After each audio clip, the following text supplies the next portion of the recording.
You know, I was reading something by Mark Blythe, who's a political economist at Brown University, and it's got a lot of great lessons for change management. So, you know, when I hear organisations talk about getting back to normal after the pandemic, I'd argue that getting back to normal is the rhetoric of distraction. And as Blythe says, the powerful self-equilibrium tendencies in organisations as a whole distract from the fact that there's now no normal to return to. And that means that being able to manage change is the single most critical thing that an organisation can do. And as he says, the concept of getting back to normal panders to our prejudices, and it builds directly upon how our psychology has evolved as humans. And he suggests that there's two things that we're hardwired for. One is mean revision, two is equilibrium. And he gives a great example about mean revision, and that's how we operate as humans. And he says, you know, if you meet someone who's 7 foot tall, that's 2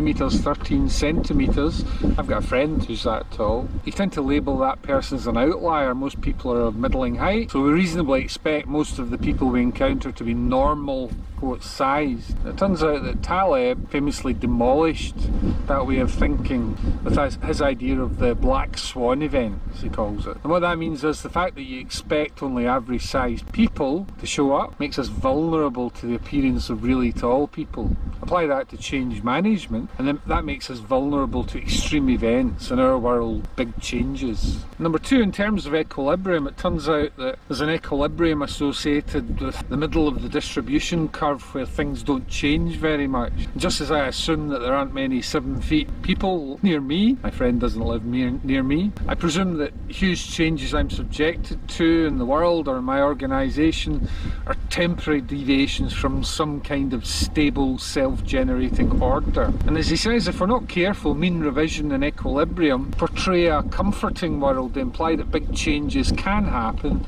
but afterwards we'll go back to normal.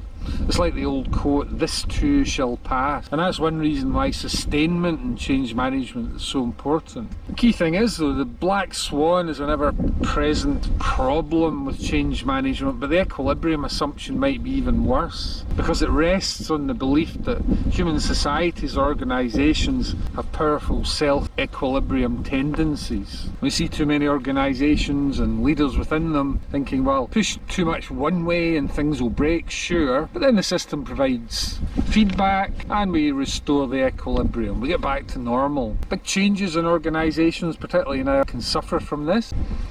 And often there's the idea that we can normalise any change, no matter how disruptive it is. As Blythe says, this pretense doesn't work, especially following the pandemic, for society as a whole and for organisations. As he says, quote, the pandemic has been a giant non-linear outcome generator with wicked convexities. And what that means for organisations is that there is no mean, there is no average. There's also no return to normal. It's one-way traffic into the unknown. And we know that one thing that humans hate is change. And we know change is disruptive, but the risk associated with big risks and big changes is huge. And he suggests that risks are basically odds that you can count on. They're fine, but changes with truly random outcomes freak us out. And it turns out that humans are also terrible at dealing with scale. As evolutionary psychologists put it, our modern skulls house a Stone Age mind. It's evolved to solve problems in a pretty stable, mean reverting world with face-to-face interactions.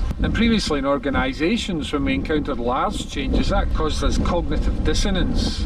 We filled the gaps with a mutually agreed story, basically culture, and that helped us to ignore the uncertainty. But we now live in what some people call a VUCA world, full of things we can't explain. We think we can, but we can't. It's the same with organisations. We think we can get back to some sort of normal, maybe with a few modifications. We tend to think that normal is a place of comfort, but it isn't. And organisations are coping mechanisms in the face of large changes, often to ignore the big picture and focus on the local. And that gives us a greater sense of control, but it's at the price of increasingly misunderstanding the organisation organisation, the culture we actually operate within. So in an organisation, if you hear leaders particularly talking about getting back to normal, remember, while this is comfortable, they're peddling a dangerous idea that we are hardwired to accept. And if we keep accepting it as a plausible goal for organisational change, we'll end up further away than where we need to be. And as Blythe says, and I think this is particularly relevant for change management, as well as accepting facts, it's time to give up on getting back to normal, face the fact that there is no normal to return to. So we always say that change is the only constant. Now we have no normal in terms of change. That means we've got to be excellent at change management, and I would argue that change management has to be the core and most important priority and skill present within any organisation if we're to go forward, thrive. And there's wider questions for society as a whole following the pandemic or other recent reports. But for organisations, change is the new constant, and we've got to be excellent at it because there is no getting back to normal. I hope that helps.